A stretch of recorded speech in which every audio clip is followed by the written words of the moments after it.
দক্ষিণ কোরিয়ার বরখাস্ত হওয়া প্রেসিডেন্ট ইয়ন সুক ইয়োলের বিপদ যেন আরও বাড়ল। সে দেশের আদালত এবার ইয়োলের বিরুদ্ধে গ্রেফতারি পরোয়ানা জারি করল। তদন্তকারীরা জানিয়েছেন, দেশে সাময়িকভাবে সামরিক আইন জারি করার কারণেই ইয়োলের বিরুদ্ধে এই পদক্ষেপ। বছরের শেষ দিন অর্থাৎ ৩১ ডিসেম্বর তদন্তকারী সংস্থার তরফে গ্রেফতারি পরোয়ানা জারির বিষয়টি নিশ্চিত করা হয়েছে।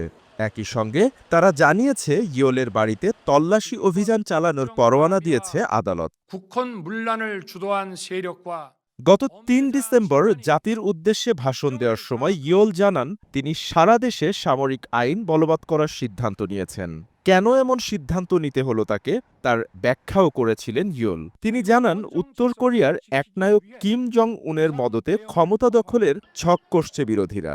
তার ব্যাখ্যা, দেশকে কমিউনিস্ট আগ্রাসন থেকে সুরক্ষা দিতে এবং রাষ্ট্রবিরোধী শক্তি নির্মূল করতে দক্ষিণ কোরিয়ায় সামরিক আইন জারি করেছেন।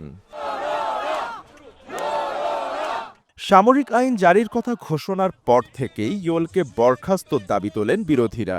পার্লামেন্টে বরখাস্তর প্রস্তাবও আনেন তারা।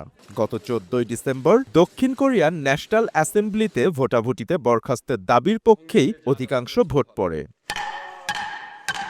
এদিকে সামরিক আইন ঘোষণার ফলে সৃষ্ট হওয়া বিদ্রোহের কারণে ইয়োল সহ মোট ৯ জনের বিরুদ্ধে অভিযোগ দায়ের করে বিরোধী শিবির। বাপ্পি খান, এসএটিভি ডিজিটাল। 가결되었음을 선포합니다.